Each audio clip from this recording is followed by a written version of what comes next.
নির্বাচন ও ক্ষমতার ভারসাম্যে মতামত সেনাপ্রধানের, বিএনপি জামায়াত কি বলছে? এতক্ষণ শিরোনাম শুনলেন, এবার বিস্তারিত।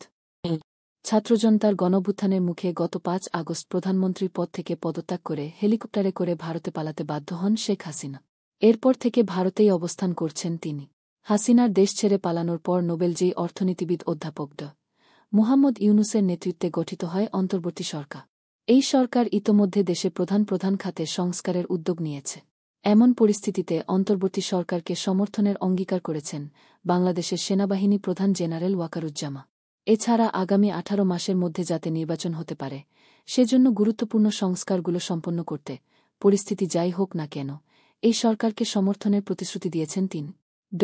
ইউনূস প্রসঙ্গে জেনারেল ওয়াকারুজ্জামান বলেন, আমি তার পাশে থাক, যাই হোক না কেন, যাতে তিনি তার মিশন সম্পন্ন করতে পারেন।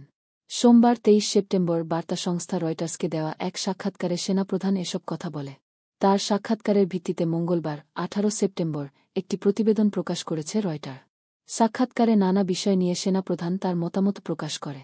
তিনি মনে করেন, সংস্কারের ধারাবাহিকতায় ১ থেকে ১.৫ বছরের মধ্যে গণতন্ত্রে উত্তরণ ঘটা উচিত এবং সেনাবাহিনী রাজনৈতিক প্রক্রিয়ায় কোনো হস্তক্ষেপ করবে না।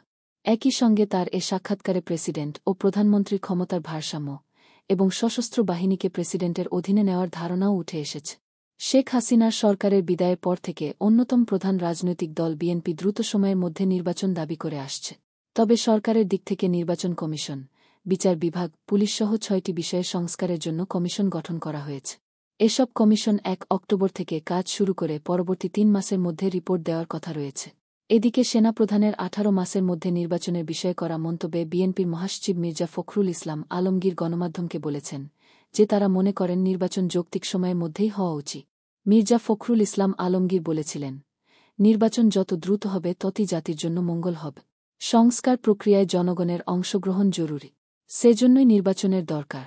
অন্যদিকে জামায়াতে ইসলামীর মুখপাত্র মতিউর রহমান আকন্দ বলেছেন, সেনাপ্রধান সামগ্রিক প্রেক্ষাপটে তার বক্তব্য দিয়েছে। নির্বাচন বিষয়ে আমাদের আমির দলের অবস্থান আগেই তুলে ধরেছে। তিনি জরুরি সংস্কারগুলো শেষ করে নির্বাচনের কথা বলেছে। আপাতত এটুকুই এ বিষয়ে দলের বক্তব্যে। এই ছিল আজকের খবর। আমাদের সঙ্গে থাকার জন্য ধন্যবাদ। আপনি যদি এই খবর পছন্দ করে থাকেন, তাহলে আরও আপডেট পেতে আমাদের চ্যানেলটি সাবস্ক্রাইব করুন এবং শেয়ার করুন। পরবর্তী আপডেট পর্যন্ত ভালো থাকুন।